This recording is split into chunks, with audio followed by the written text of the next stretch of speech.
When it comes to plant, I do prefer fruits and berries. Vegetables, very little. I mean, very Right. little. Yeah. Herbs. Yeah. In my case, it's more herbs. Yeah.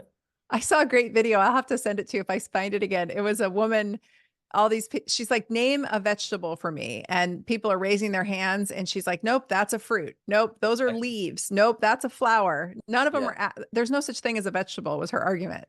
Yeah, yeah, They're, exactly. they're either a fruit, And leaf, or flower.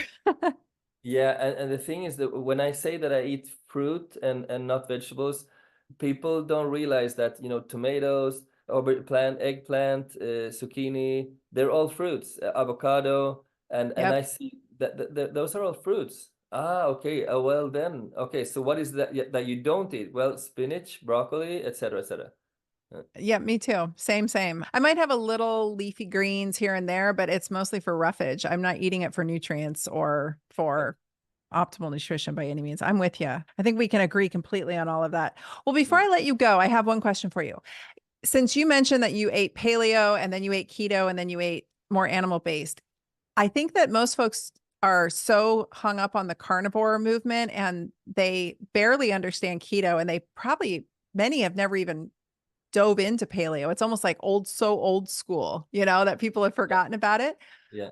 What are the biggest differences between those three diets? Well, paleo includes all, apart from meat, fish, eggs, it includes all kinds of nuts and almonds, seeds, but paleo does not include dairy, for example. So when you take dairy into paleo, it's called primal, I think, Right. right? Yeah, I'm pretty sure you're right. Yeah, Yeah, it's all been morphed into different. It depends on the guru. I think I've heard that it's called primal if Yeah. you include dairy. So, and then keto is just that no carbs, no carbs at all. So you can combine paleo and keto, but then you take out everything that is carbs. So basically it's meat and fish and seafood and eggs and all kinds of butter. The thing is that you can be keto and still not be animal based, but that's horrible because then you Right. include all kinds of margarine and seed oils and which I don't think is healthy at all. So keto is when you burn fat, and fat is your only fuel, energy. What do you call it? Source of energy. Hmm. That is keto. And I did that for a couple of years or maybe like one year or something. And I felt that my body was not 100%. So I went back to what I do now, which is animal based. Animal based, which I said before, so meat, fish, seafood, raw dairy, eggs, and honey. Basically, it's what Paul Saladino does with his carnivore code. And Right. to be honest, I think that's to me at least, my body thrives on that animal-based food. It's a great tool and I do love it. I go in and out of it. I can't stay there for I start to look kind of aged if I'm getting to, especially keto, if I get too much fat and saturated fat in particular. I'll tell you offline because we don't have to go into it here because for sake of time, but Yeah, you got to read Joel's books because he's got a pretty compelling yeah, argument why a lot of saturated fat can induce insulin resistance. I think that's what was happening to me. And I started gaining weight and it was that menopause shift, that was that perimenopause. And I started gaining weight and I was like, what the heck? And I think it was the saturated fat. So my husband's okay. very sad because I'm like, we have to try some other meats in here, babe. It can't be all red meat all the time. And he's like, but we don't eat chicken because chicken's like slimy little dinosaurs and they're gross and they're full of salmonella. Yeah, So yeah.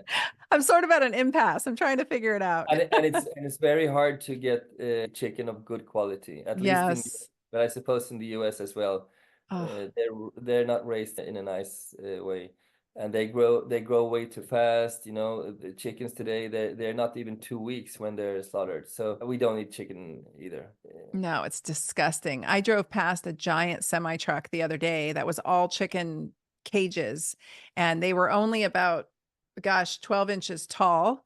And all the chickens they can't stand up. They're all on their sides or on their Yeah, stomach. They all look dead. All their feathers were falling out. It was yeah. No, it's horrifying. horrible. It's Oh, horrible. it's disgusting. And they're so full of just pathologic organisms that we don't want. So I'm trying to sort it out. I don't know where I'm going with this, but I've been a pretty heavy beef and I do love beef, but I'm trying to sort out what that looks like for me. Maybe some fish. Maybe it's time for some fish in my life. Yeah. Anyway, Yeah, fish is I love fish, but there are problems, with fish, yes. microplastics and all kinds of heavy metals, and it's not easy to find fish today. That is actually, I had another guy on my podcast, Paul Moreno, and he told me about well, basically the best, the healthiest fish you can have are sardines and mackerel, Yeah. small fish that are like in the pyramid, they're down here, Yep.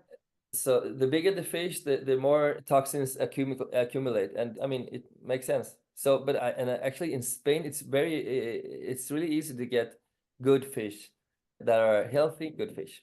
Oh, good. Yeah, I think it depends on where you live.